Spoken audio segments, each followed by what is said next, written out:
ဒီလူကမြောင်းတစ်ခုကိုတစ်သားပြင်ပြတစ်ခုနဲ့ကန့်လိုက်ပြီးတော့အောက်ဖက်မှာအပေါက်နှစ်ပေါက်ပါတဲ့နောက်ထပ်ပြင်ပြတစ်ခုကိုထားလိုက်ပါလိပြီးတော့အဲ့ဒီအပေါက်တွေအထက်ကိုပိုက်လုံးအကြီးနှစ်ခုထည့်လိုက်ပါလိနောက်တစ်ဆင့်အနေနဲ့သူကအဲ့ဒီပိုက်တွေကိုပြင်ပြနှစ်ခုအကြားမှာ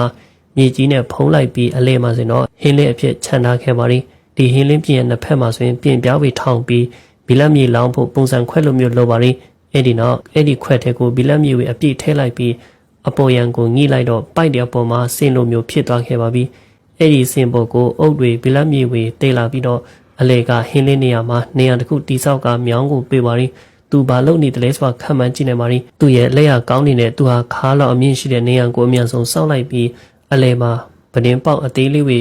လေးပေါက်ခြံထားခဲ့ပါလိအဲ့ဒီအပေါက်လေးဝေကအရေးကြီးတဲ့အခန်းကဏ္ဍကနေပါဝင်မှာပါအဲ့ဒီအဆောက်အုံပုံမခိုင်ခန့်အောင်သူကနေရာတစ်ခုလုံးကိုဘီလက်မီအလွှာနဲ့အုပ်ပြီးတော့မျက်နှာပြင်ကိုငိပါလိနောက်ပြီးဒီလုပ်ငန်းအတွက်အရေးပါတဲ့နောက်ထပ်အဆောက်အုံတစ်ခုကိုသူဆက်လုပ်ပါလိပဒင်းပေါက်လေးဝေအောက်မှာဆိုရင်အုပ်ခုံ၃ခုလုပ်ပြီးတော့အပေါ်ကနေဘီလက်မြေပြားတစ်ခုတင်ပါလိအဲ့ဒီနောက်သူဟာအုပ်တွေနဲ့ဆက်ပြီးတိဆောက်က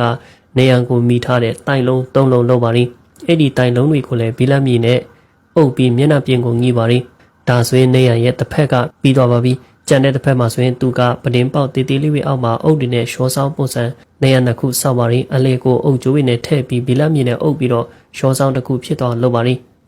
အဲ့ဒီရှောဆောင်ကိုအခြေခံပြီးတော့သူဟာအုပ်တွေနဲ့ရှောဆောင်ပုံစံနေရ၅ခုတိဆောက်ပြီးရေချောင်း၄ခုဖြစ်အောင်လုပ်ပါလိအဲ့ဒီရေချောင်းလေးဝေရဲ့အကျယ်ကပဒင်းပေါက်လေးဝေနဲ့အန်ကြဖြစ်သွားခဲ့ပါပြီအုပ်စီတော်ဝေပြီးသွားပြီးတော့မျက်နှာပြင်တစ်ခုလုံးကိုဘီလက်မြေနဲ့အုပ်ကအလျားလိုက်နေရနဲ့ဆက်လိုက်တော့လုပ်ငန်းတစ်ခုလုံးပုံစံပေါ်လာခဲ့ပါလိအဲ့ဒီနောက်နေရရဲ့အပေါ်မှာတန်ပိုက်တစ်ခုတက်ဆင်ပြီးတန်စကာရိုးတစ်ခုခင်းပါလိအဲ့ဒီအပေါ်ကနေဘီလက်မြေလောင်းကညှိလိုက်တော့တရားကပို့ပြီးကျေသွားခဲ့ပါလိဘေးနာကခြံထားတဲ့နေရာမှာသူဟာအောက်ခြေကိုကွေးတဲ့ရှောဆောင်တစ်ခုတူပါလိ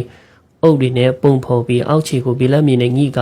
အဲ့ဒီနေရာနဲ့ဆက်လိုက်တော့အပေါ်ကနေအောက်ကိုစီးတဲ့ရေချောင်းတစ်ခုဖြစ်သွားပါလိဒါဆိုရင်သူဘာလုပ်နေတယ်လဲဆိုတာကိုခံမှန်းမိပြီထင်ပါလိဟုတ်ပါလိဒါကခန်းနာလို့နဲ့ရေကာတာတစ်ခုပါ